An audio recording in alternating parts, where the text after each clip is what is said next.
नमस्कार विद्यार्थियों, छठी, सातवीं, आठवीं कक्षा की वीडियो नंबर 12 में आपका स्वागत है। प्यारे विद्यार्थियों, शब्द रूप आपकी तीनों ही क्लासेस में हैं, परंतु इसके जो नियम हैं वो अगर छठी कक्षा में अच्छे से समझ लिए जाएं तो हमें सातवीं और आठवीं कक्षा में शब्द रूप याद करने में मुश्किल नहीं होती। तो ये नियम सभी के लिए हैं, चाहे आप सातवीं कक्षा में हो चाहे आप आठवीं कक्षा में हो। आपको शब्द रूप याद करने में बहुत आसानी हो जाएगी अगर आप इसको, जो मैं समझा रही हूँ, इसको आप अच्छे से समझोगे तो हमारे शब्द रूप, हमारा विषय है जो है शब्द रूप। प्यारे विद्यार्थियों, पहले मैंने आपको बताया था कि शब्द रूप होते क्या हैं। शब्द, हमारा कोई भी शब्द, वर्ड लगा लो, उसका रूप मतलब उसकी जो लिखा जाता है, ओरिजिनल जो होता है, उससे अलग उसका और रूप क्या बन सकता है। ये सिर्फ संस्कृत भाषा में ही संभव है कि किसी शब्द का रूप बदल जाता है, वो भी किसके आधार पर, वो वचन के आधार पर और लिंग के आधार पर। शब्द रूप आपके संज्ञा से संबंधित भी हो सकते हैं, शब्द सर्वनाम से संबंधित हो सकते हैं, विशेषण से संबंधित हो सकते हैं। सबसे पहले जब हम शब्द रूप लिखते हैं तो उसमें हमें किन किन बातों का ध्यान रखना है कि हमारे शब्द बनते कैसे हैं, उसमें क्या क्या उसके अंदर जुड़ता है, क्या आता है। पहले हम इस परिभाषा के द्वारा शब्द की परिभाषा या शब्द रूप की परिभाषा या जो उसमें आने वाले कारक, कारक चिन्ह, विभक्ति, इनके विषय में पढ़ लेते हैं।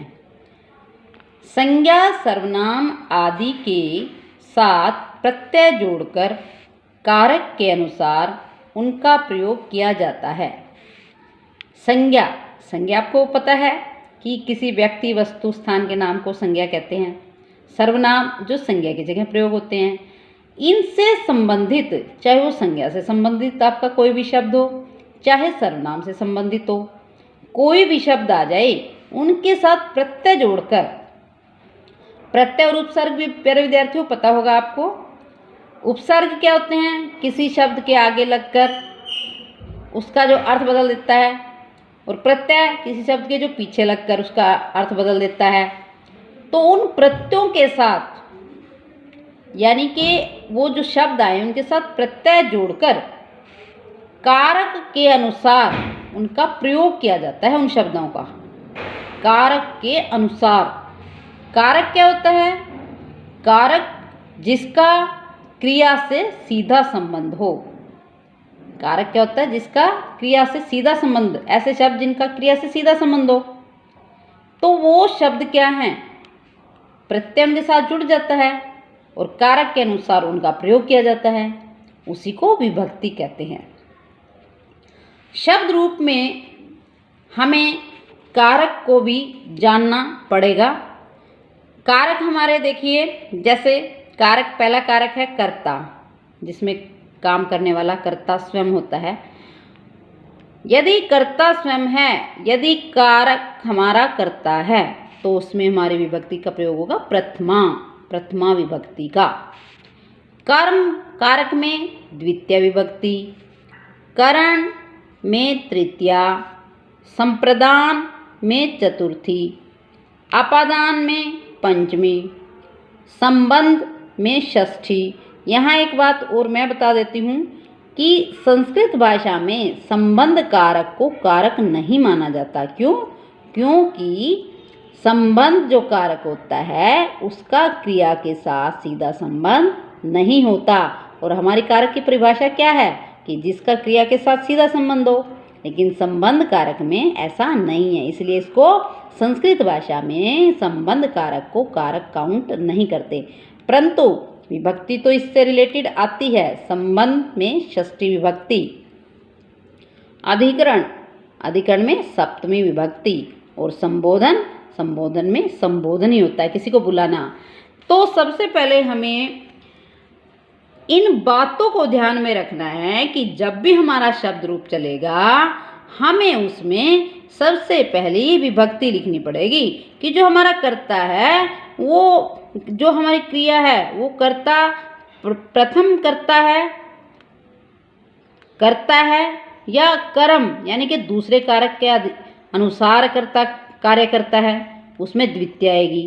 तो आपको विभक्ति प्रथमा, द्वितीया, तृतीया, चतुर्थी, पंचमी, षष्ठी, सप्तमी, संबोधन ये आपको अच्छे से लिखनी और पढ़नी आनी चाहिए। अब आते हैं हम अपने, जब हम कोई शब्द रूप बनाते हैं तो उसका बहुत अच्छे से यहाँ एक नियम दिया गया है।